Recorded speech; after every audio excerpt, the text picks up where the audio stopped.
السلام عليكم ورحمة الله تعالى وبركاته. نتمنى قاع تكونوا بخير وبصحة جيدة وعواشر مباركة إن شاء الله.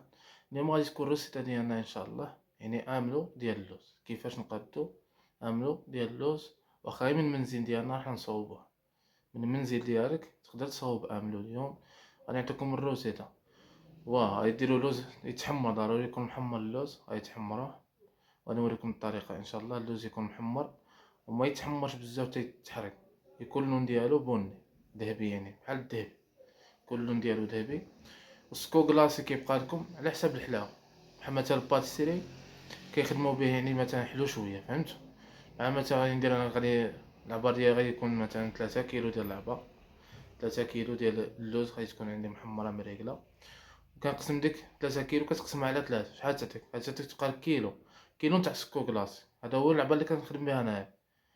وشوفوا نتوما على حسب الحلاوه، فهمت؟ كل واحد باش كاين اللي كيدير 3 كيلو كيف اللوز كيف سكر كلاصي، كاين اللي كيدير النص. مثلا كنقسم على 3 كيجي شويه موايا، ما كيجي حلو ما كيجي مسوس، كيجي موايا. اللي بغى ينقص عاد السكر كلاصي يزيد ينقص السكر على حسب الحلاوه. كل عليه بجوي. مرحبا بكم، وغادي نشوفوا المقادير ان شاء الله. هيا انا درت انا عندي 3 كيلو ديال اللوز كما قلت لكم سابقا، 3 كيلو لوز محمر. وهي تما داير كيلو نتاع السكر كلاصي. هادو كنطحنوهم بجوج، فهمت؟ اللي ما عندوش غير مولينكس في الدار راه تطحن داك اللوز، ولا هاشوار مثلا. الهاشوار حتى هي زينه. كنطحنو هكا ونبقاو نخلطو في جناب، يعني ما يبقالناش الحب مازال، فهمتوا؟ كي تنطحن داك السكر كلاصي واللوز كنزيدو الزيت، زيت لوسيو اللي عندنا نتاع المائده، هذيك هي اللي كنزيدوها. اللي بغى يزيد زيت ارغان راه غالي، شكون اللي يشريه؟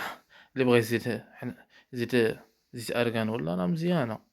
اللي ما كانش غير بزيت لوسيور راه فيه الكفايه. صافي كنزيدو هنا الزيت وكنطحنو مزيان.